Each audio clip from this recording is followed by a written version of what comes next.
Dis-nous, quand cela arrivera-t-il et quel sera le signe de ton avènement et de la fin du monde? Chapitre 5. Pour ce qui est des temps et des moments, vous n'avez pas besoin, frères, qu'on vous en écrive. Car vous savez bien vous-même que le jour du Seigneur viendra comme un voleur, dans la nuit.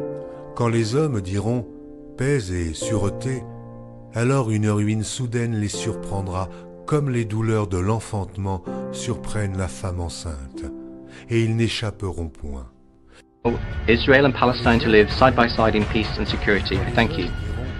The state of Israel can live in peace and security. Quand les hommes diront living side by side in peace and security. Living side by side with Israel in peace and security. Two states living side by side in peace and security. Living side by side in peace and security. International peace and security and maintain them.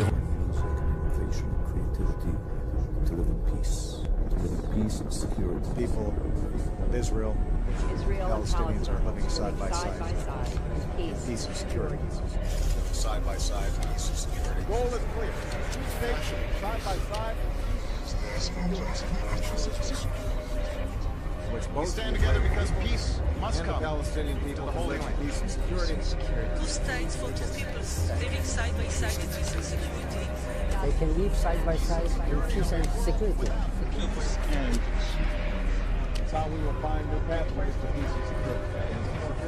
peace and security. Peace and security. Peace and security. And security. Ainsi parle l'Éternel, qui a étendu les cieux et fondé la terre, et qui a formé l'esprit de l'homme au-dedans de lui. Voici, je ferai de Jérusalem une coupe d'étourdissement pour tous les peuples d'alentour, et aussi pour Juda dans le siège de Jérusalem. En ce jour-là, je ferai de Jérusalem une pierre pesante pour tous les peuples. Tous ceux qui la soulèveront seront meurtris, et toutes les nations de la terre s'assembleront contre elle. Mais vous, frères, vous n'êtes pas dans les ténèbres, pour que ce jour vous surprenne comme un voleur. Vous êtes tous des enfants de la lumière et des enfants du jour. Nous ne sommes point de la nuit, ni des ténèbres. Ne dormons donc point comme les autres, mais veillons et soyons sobres. Ceux qui dorment, dorment la nuit, et ceux qui s'enivrent, s'enivrent la nuit. Mais nous qui sommes du jour, soyons sobres, ayant revêtu la cuirasse de la foi et de la charité, et ayant pour casque l'espérance du salut.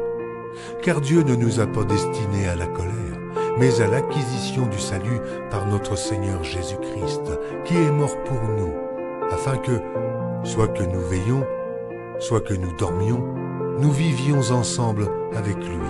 C'est pourquoi, exhortez-vous réciproquement et édifiez-vous les uns les autres comme en réalité vous le faites. Nous vous prions, frères, d'avoir de la considération pour ceux qui travaillent parmi vous, qui vous dirigent dans le Seigneur et qui vous exhortent. Ayez pour eux beaucoup d'affection à cause de leur œuvre. Soyez en paix entre vous. Nous vous prions aussi, frères. Avertissez ceux qui vivent dans le désordre, consolez ceux qui sont abattus, supportez les faibles, usez de patience envers tous. Prenez garde que personne ne rende à autrui le mal pour le mal, mais poursuivez toujours le bien, soit entre vous, soit envers tous. Soyez toujours joyeux, priez sans cesse. Rendez grâce en toutes choses, car c'est à votre égard la volonté de Dieu en Jésus-Christ. N'éteignez pas l'esprit, ne méprisez pas les prophéties, mais examinez toutes choses, retenez ce qui est bon. Abstenez-vous de toute espèce de mal. Que le Dieu de paix vous sanctifie lui-même, tout entier, et que tout votre être, l'esprit, l'âme et le corps, soit conservé irrépréhensible lors de l'avènement de notre Seigneur Jésus-Christ. Celui qui vous a appelé est fidèle, et c'est lui qui le fera. Frères, priez pour nous. Saluez tous les frères par un saint baiser.